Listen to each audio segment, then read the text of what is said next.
This PowerPoint will cover the arm and leg muscles. Now there are three additional general terms that I want you to know because a lot of these muscles either move with or against one another. There are there's some additional terminology that I would like you to know. So the first term is called an agonist, and this is the prime mover or major mover of a particular action. And so, for instance, if you want to extend your forearm, if you want to straighten your arm all the way out, the triceps brachii is the agonist for extending the forearm because it does the vast majority of the work in extending the forearm. A synergist is a muscle that assists the agonist in its action. If you want to flex your forearm, the prime mover of flexing the forearm is actually the brachialis. A lot of people think it's the biceps brachii, but it's not. The biceps brachii actually assists the brachialis in its action. Therefore, it is a synergist for the brachialis. Likewise, an antagonist is a muscle that opposes the action of an agonist. And so already we've got a couple of good examples here. The triceps brachii is the prime mover for extending the forearm. The brachialis is the prime mover for flexing the forearm. Therefore, those two muscles are actually antagonists. Before we go on, I want to talk about specifically which origins, insertions, and actions of muscles that you have to remember. I'm not going to ask you to remember the origins, insertions, and actions of all of the muscles in both of these videos. The muscles that I want you to know these terms for are the biceps brachii, the gastrocnemius, the deltoid, the masseter, the sternohyoid, and the pectoralis major. You may find that the wording of the origin, insertion, and actions may differ between these videos and the Quizlets that I've prepared for you. If so, go with the terminology that's on the Quizlets. So the first muscle that we'll talk about is the deltoid, and we're going to kind of work our way from shoulder to fingertips here. Then when we get to the leg, we'll work our way from the hips all the way down to the toes. So this is the deltoid. It's the large triangular muscle at the superior portion of the arm. And so its origin is going to be the clavicle and the scapula. The insertion is going to be in the deltoid tuberosity of the humerus. Now that is a tuberosity that we did not go over when we covered the bones. So your Quizlet will probably just say humerus. Now the deltoid itself is actually composed of three major groups or three major compartments of fibers. There's going to be an anterior, a lateral, and a posterior compartment. So if we take a look at the action of each of these compartments, the muscle is large enough to where the different compartments can have different actions. So this is the anterior compartment, and its action is to flex the shoulder. It's a synergist to the pectoralis major. This is the lateral component of the deltoid, compartment of the deltoid. Its action is to abduct the shoulder. This is the posterior compartment of the deltoid, and its action is to extend the shoulder. It's actually a synergist to the latissimus dorsi. So this is one large complex muscle. This is the teres major. Its origin is in the inferior angle and lateral border of the scapula. Its insertion is in the intertubercular groove of the humerus. This is the groove that travels in between the greater and lesser tubercles of the humerus. And its action is to medially rotate and adduct the scapula. This muscle is the teres minor. Its origin is the lateral border of the scapula. Its insertion is in the greater tubercle of the humerus, and its action is to laterally rotate and adduct the humerus. This is the triceps brachii, which we've briefly mentioned. Now the first thing to tell you is that triceps literally translates into three heads. So this muscle has got three heads, each one having its own origin. The origin of the long head is in the scapula. The origin of the medial head is in the humerus. And the origin of the lateral head is on the dorsal side of the humerus. The insertion of the triceps brachii is in the olecranon process of the ulna, and its action, as we've mentioned before, is to extend the forearm, and it is an antagonist to the biceps brachii. This is the biceps brachii. Again, as you can see from the first name of the biceps brachii, this has two heads, each having its own origin. The origin of the long head is in the scapula. The origin of the short head is in the coracoid process of the scapula. The insertion is in the radial tuberosity, and the action of the biceps brachii is to flex the forearm, which makes it both a synergist to the brachialis and an antagonist to the triceps brachii. This is the brachialis. Its origin is in the humerus, its insertion is in the ulna, and its action is as the prime mover of forearm flexion. This makes it an antagonist to the biceps brachii. This is the brachioradialis. The origin of the brachioradialis is in the humerus. The insertion is in the radius, and its action is as a synergist for forearm flexion, particularly when the radius is rotated superiorly. So if you do a thumbs up gesture, then your radius will be rotated superiorly, and it is in this orientation that the brachioradialis primarily serves as a synergist for forearm flexion. This is the infraspinatus. The origin of the infraspinatus is in the infraspinous fossa of the scapula. So this is a fossa that is beneath the spine of the scapula. The insertion of the infraspinatus is in the greater tubercle of the humerus, and the action of the infraspinatus is to rotate the shoulder posteriorly. This is the supraspinatus. Somewhat unsurprisingly, the origin of the supraspinatus is in the supraspinous fossa of the scapula.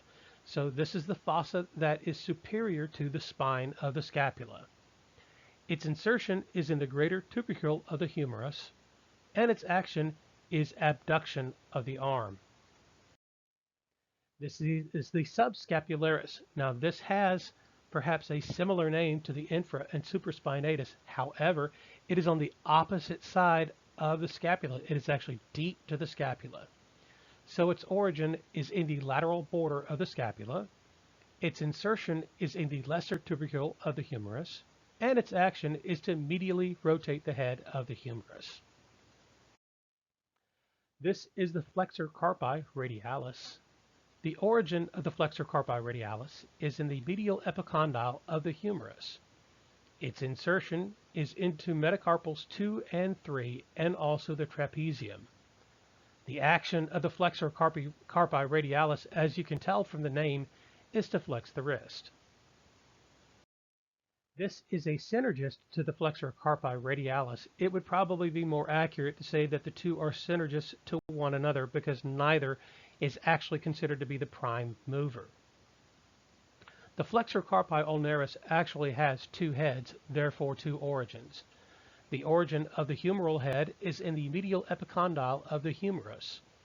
The origin of the ulnar head is in the olecranon process of the ulna. The insertion is in the pisiform bone, and the action is to flex the wrist. This is the gluteus maximus. The gluteus maximus, because it's a very large muscle, has multiple origins. Its origins are in the ilium, the sacrum, and the coccyx. The insertion of the gluteus maximus is in the femur and in the fascia of the tensor fascia lata. So if you're looking at this model and you see the long, white band of material that is right in the middle of the leg as you're looking at it, that is the tensor fascia lata. The action of the gluteus maximus is to extend and hyperextend the leg, but also to regain and stabilize the erect position of the body when it is returning from a stooped position. So this muscle is very much a postural muscle as well as involved in extending and hyperextending the leg. This is the gluteus medius. It is deep to the gluteus maximus. Its origin is in the ilium. Its insertion is in the greater trochanter of the femur, and its action is to flex and rotate the leg. This is the tensor fasciae latae. Its origin is in the iliac crest.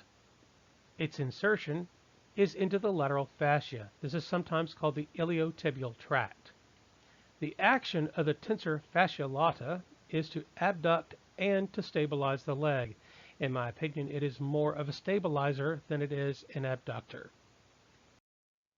This is the vastus lateralis. The vastus lateralis is one of a group of 4 muscles referred to as the quadriceps. Its origin is in the femur.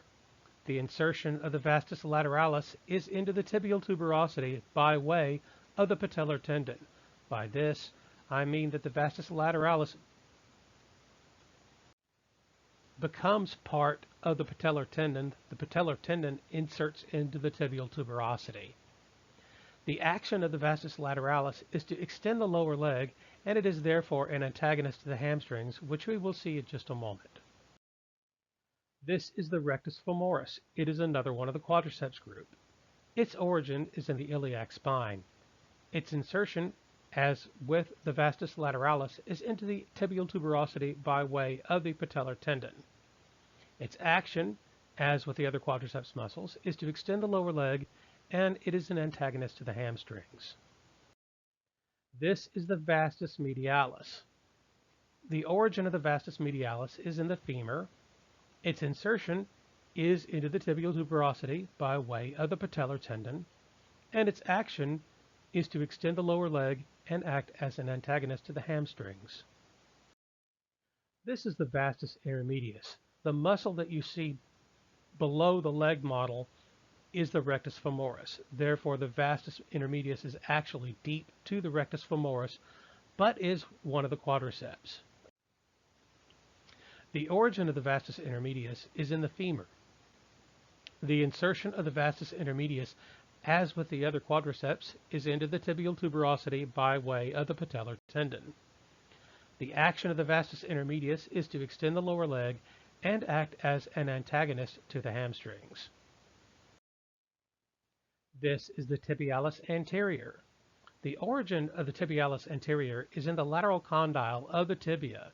Its insertion is into the intermediate cuneiform bone, and its action is dorsiflexion of the foot, where the toes are raised when the heel remains on the floor. This is the sartorius. The origin of the sartorius is in the iliac spine. The insertion of the sartorius is in the tibia, and the action of the sartorius is to flex, abduct, and to laterally rotate the thigh. One thing that I would like to point out is that in my experience, many students tend to mix up the sartorius and the gracilis. If you'll note, the sartorius is roughly S-shaped, and this is one way that you can distinguish between the sartorius and the gracilis.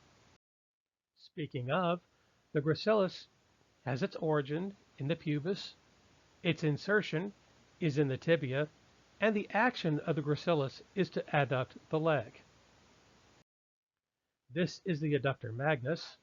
Its origin is in the pubis and the ischium.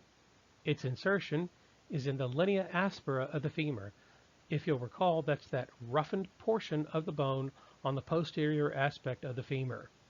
Its action is to adduct the leg, as its name indicates. This is the biceps femoris. This is the first of the 3 hamstrings that we'll cover.